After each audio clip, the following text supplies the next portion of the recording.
Bonjour à toi et bienvenue dans le podcast Les Sentiers du Possible. Je suis Alexandra Ridou, coach certifiée et fondatrice de Randose, pour t'accompagner à cheminer vers une vie pleine de sens et d'impact. Chaque lundi, je te partage mes réflexions et outils pour t'aider à atteindre les sommets de ton épanouissement. Et les mercredis, je te laisse découvrir une interview inspirante d'invités qui vivent la vie qui leur correspond vraiment. Ah, et j'ai oublié, je t'invite à écouter chaque épisode en marchant. Les neurosciences l'ont démontré, marcher te permet de prendre plus de recul, de développer ta créativité et ainsi prendre les meilleures décisions pour vivre la vie qui te fait vibrer. Hello! Aujourd'hui, je veux te parler d'un sujet crucial, la pensée positive. C'est un outil puissant, très à la mode, mais attention, s'il est mal utilisé, il peut te pourrir la vie. Alors, es-tu prêt à découvrir comment l'utiliser de manière optimale pour transformer ta vie ? C'est parti! Pour commencer, peut-être que comme moi, tu es fan de développement personnel. Tu as découvert la pensée positive et ça a changé ta vie ? C'est génial. Mais, je te préviens, il y a un hic. Et un gros hic. Tu peux très vite tomber dans le piège de juger les personnes pessimistes, de rejeter toute pensée négative. Je ne t'en voudrais pas, je suis tombée dedans à titre personnel, je fuyais le moindre nuage noir. Le problème de ça ? À un moment, mes pensées négatives avaient quand même besoin de surgir. Alors, elles surgissaient, et là, c'était un cercle vicieux comme pas possible, où j'allais ajouter à ces pensées négatives d'autres pensées négatives du type « Je suis trop nulle, je n'arrive même pas à penser positivement. Mais j'ai un problème, mais je suis dépressive, qu'est-ce qui m'arrive ?» Alors, déjà si tu te reconnais, bonne nouvelle pour toi, ce n'est pas parce que tu as des pensées négatives que tu es forcément dépressif. Et même si tu es en pleine dépression, ce n'est pas une tare, c'est une tare seulement parce que tu as acté que c'en était une. Mais ces pensées négatives ont un vrai rôle à jouer, et heureusement qu'elles sont là. C'est comme ça que pour ma part, j'ai compris une chose essentielle.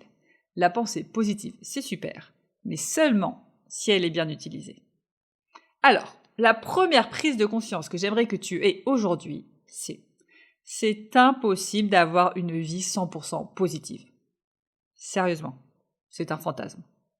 Plus tu vas essayer d'éliminer tout ce qui est négatif, plus la moindre contrariété va venir te déstabiliser. Bon, on sait jamais, si jamais tu connais quelqu'un dont la vie est toujours rose, sans aucune pensée négative, et que cette personne l'affirme aussi, fais-moi signe, je l'invite tout de suite au podcast pour une interview. Mais, soyons réalistes, la vie c'est du positif et du négatif.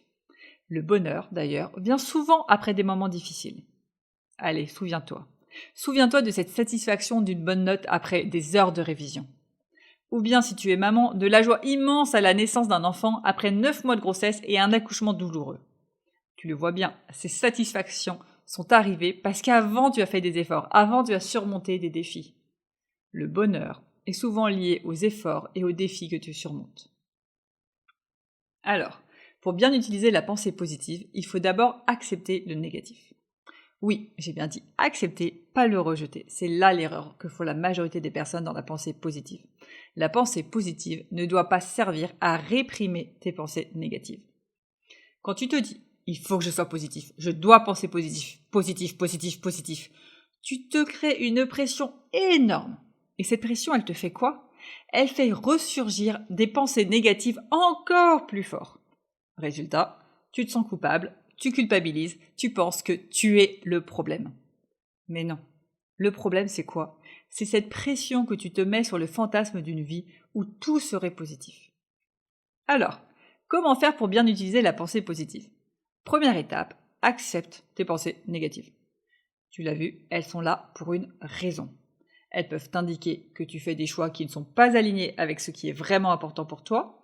Elles peuvent te signaler un besoin de changement ou te rappeler que tu as des attentes irréalistes. Bref, cherche le message derrière ces pensées négatives. Et une fois que tu as compris le message de tes pensées négatives, là seulement tu peux utiliser la pensée positive pour construire quelque chose de mieux. Laisse-moi t'illustrer ça par un exemple concret. Récemment, là, j'ai une coachée que j'ai accompagnée qui se sentait coincée dans son job qui ne lui plaisait pas du tout. Alors, elle se forçait à penser positivement, mais ça ne marchait pas. Et régulièrement, elle me faisait la réflexion qu'elle se reprochait, en plus de ne pas avoir une vie professionnelle vibrante, de ne pas réussir à être positive comme tout le monde, alors qu'elle avait quand même un CDI confortable.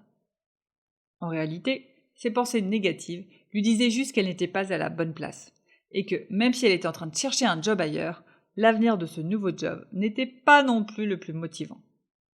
En acceptant ce message, elle a pu créer une nouvelle vision pour sa carrière, se reconnecter à ce qu'elle voulait vraiment, à ce qui l'animait vraiment. Une vision du coup qui l'anime beaucoup plus, et ainsi utiliser à ce moment-là la pensée positive pour se motiver et avancer vers ce nouvel objectif. D'un coup, ces pensées négatives se sont estompées d'elles-mêmes. Tu l'as donc compris, la clé c'est l'équilibre. Accepte le négatif, comprends son message et utilise la pensée positive pour avancer. Et attention, ne réprime pas tes émotions. Elles reviendront quoi qu'il arrive au galop. Si tu veux gagner du temps, à la place, écoute-les dès le début. Et souviens-toi, c'est en intégrant le positif et le négatif que tu vas vraiment transformer ta vie. Allez, je te dis à très vite pour un nouvel épisode et surtout, reste bien jusqu'au bout pour ta question de coaching du jour.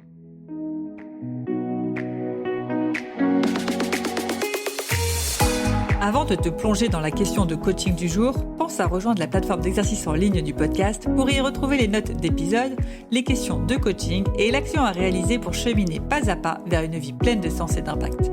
Le lien est en description de l'épisode. Et bien évidemment, si tu as aimé cet épisode et le concept du podcast, tu peux me le faire savoir en me laissant une belle note ou un joli commentaire sur la plateforme de ton choix. Tu peux aussi partager le podcast à une personne qui peut en avoir besoin. Et c'est parti pour tes 2 minutes de coaching et on se retrouve très vite dans le prochain épisode. Bye bye! C'est parti pour ta question de coaching du jour. Qu'est-ce que cette voix de la raison, la partie animale de ton cerveau, la fameuse amygdale, t'empêche de faire aujourd'hui? Qu'est-ce que cette voix de la raison, la partie animale de ton cerveau, t'empêche de faire aujourd'hui?